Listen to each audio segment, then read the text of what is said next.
10, 9, 8, 7, 6, 5, 4, 3, 2, 1, 0.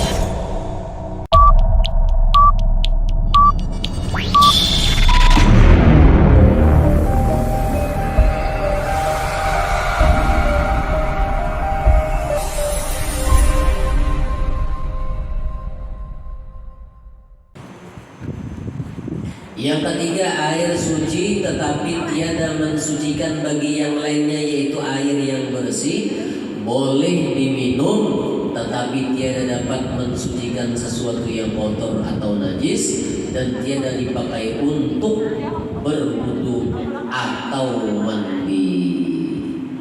Jadi berwudu kada boleh, mandi pun kada boleh juga. Membersihkan najis pun kada boleh juga. Airnya itu suci,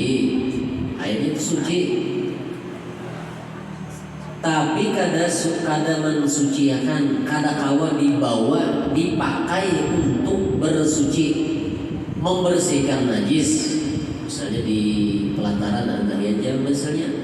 Nah, kita pakai bajunya itu tetap hukumnya najis. Kenapa? Karena airnya itu memang suci, tapi kada bisa membersihkan najis. Airnya ini suci, lalu kita pakai wudu, tetap wudu kita itu kada sah. Kenapa? Karena memang kada tahu mensucikan dan mensucikan untuk dibawa berwudu dan mandi. Nah, air itu ialah 3 macam. Nah, air ini suci, tapi kada bisa dipakai untuk mandi, kada bisa dipakai untuk berwudu, dan kada bisa dipakai untuk membersihkan najis.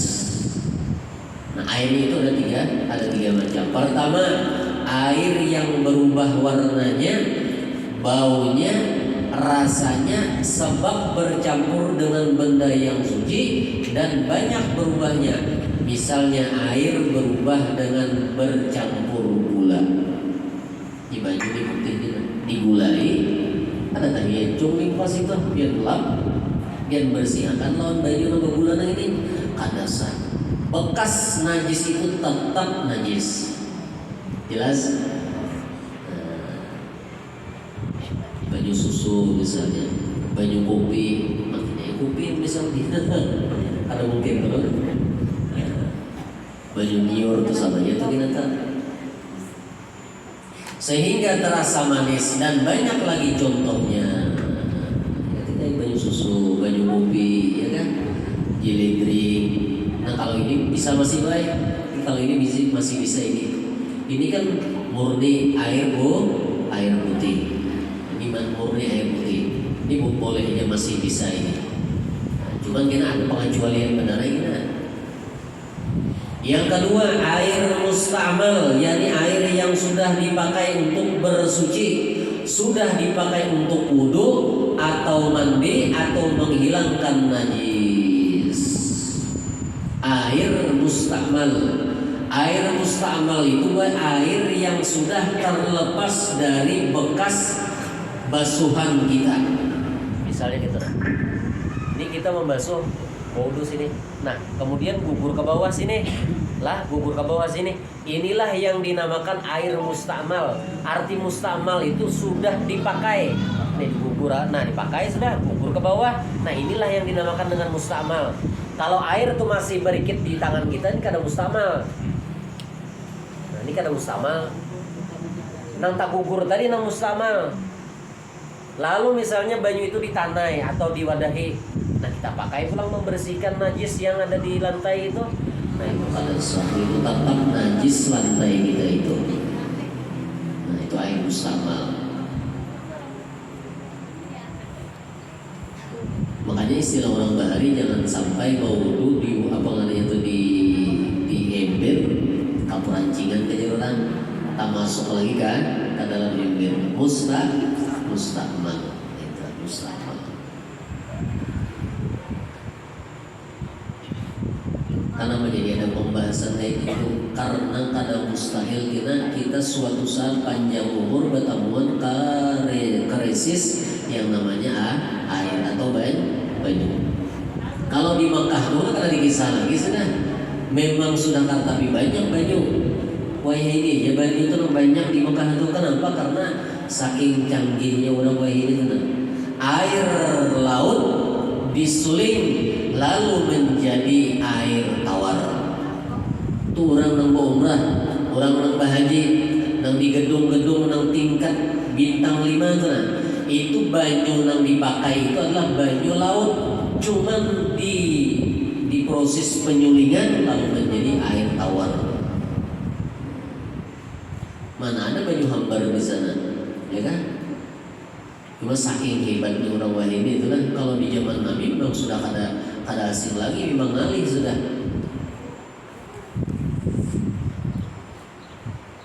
Nah jadi yang pertama air yang berubah warnanya, baunya, rasanya. Kemudian yang kedua air mustamal, dan yang ketiga air yang dikeluarkan dari tumbuh-tumbuhan atau buah-buahan, misalnya air tebu, air kelapa dan sebagainya. Banyu nyiur, basuh kambing, tak sah, ya kan? Saking kehentak pembasuhnya nih, tetap tak sah dan tetap najis. Banyak air tumbuh-tumbuhan nama banyu banyak lah, banyak. Yang jelas itu banyu nyiur tuh juga yang paling jelas sudah. Nah 3 macam itu adalah banyunya suci, artinya boleh diminum, tetapi kadang bisa dibawa mandi, kadang bisa dibawa wudu, dan kadang bisa dipakai untuk membersihkan najis.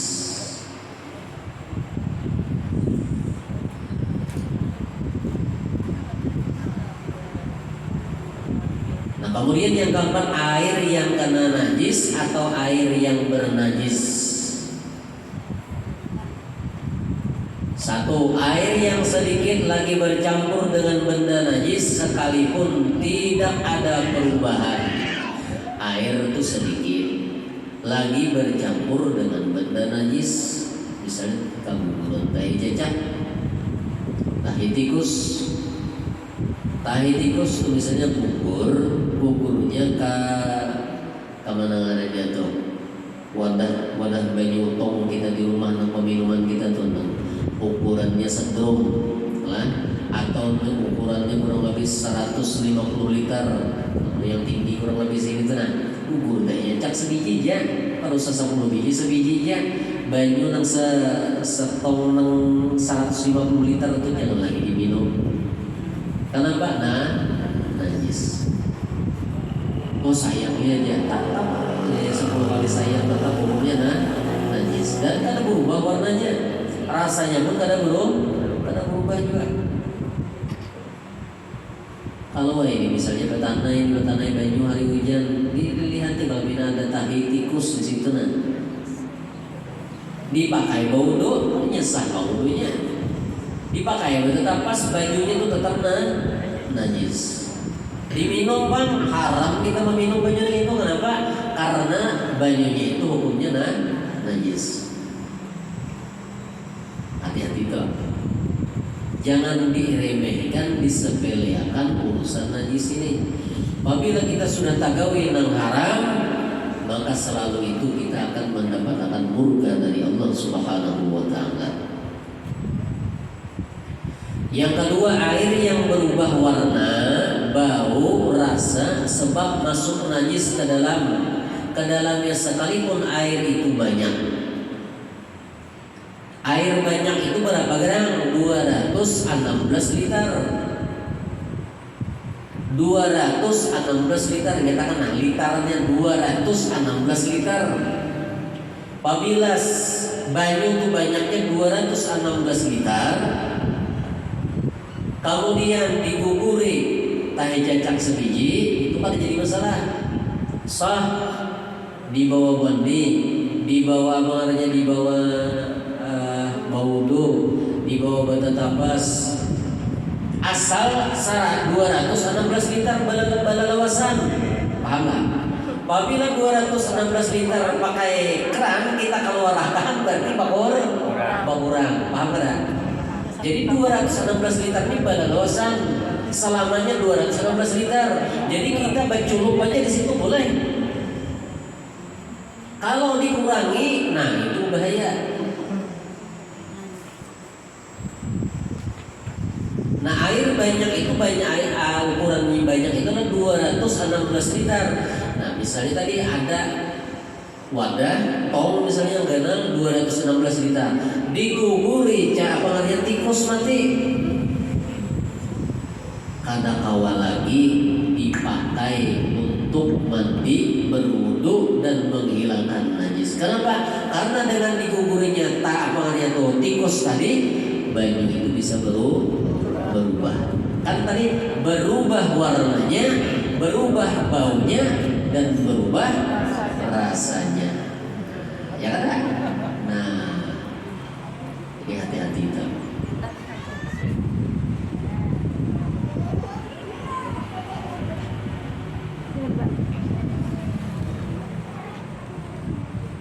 Nah, adapun pengertian air yang sedikit, yaitu air yang kurang dari 2 kolah. Kan di bahasa baharian sudah 2 kolah aja menyambat. Padahal kadang mengerti juga siapa kan banyaknya dengaran 2 kolah gitu. Dan arti banyak itu ialah air yang sampai 2 kolah atau lebih, bermula tempat yang panjangnya, lebarnya, dan dalamnya sehasta seperempat, maka isinya 2 kolah. Bingung lagi bahasa-bahasaan. Dan pada bejana yang bundar, lebarnya sehasta berkeliling dan dalamnya 2 hasta setengah. Bahkan lihat 2 kolah itu jumlah liternya 216 liter. Jadi kita kan 216 liter sama dengan 2 kolah. Nah, itu.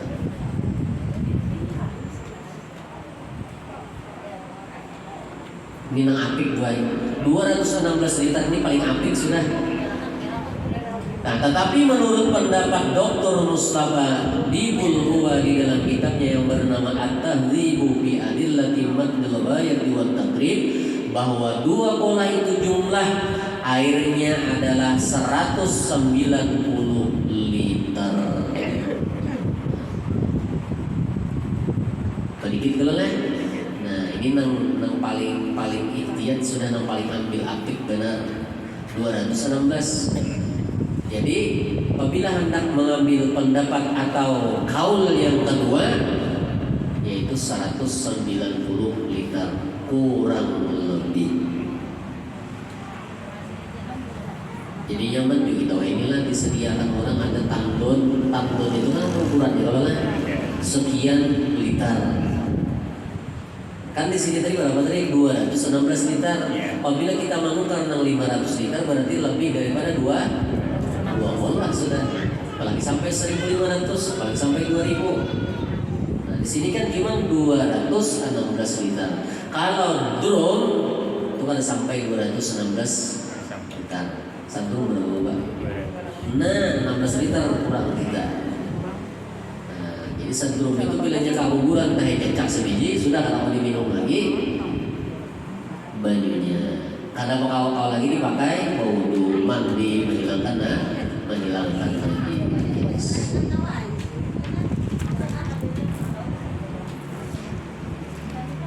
Peringatan air suci namun sedikit atau kurang daripada 2 kolah jika hendak dipakai bersuci tidak harus bercelup ke dalamnya, tetapi hendaklah dicibuk saja dan jangan titik bekas yang terpakai ke dalamnya. Jadi orang hari jangan sampai kapurancingan ini itu. Nah itu masalah baju, ya kan, masalah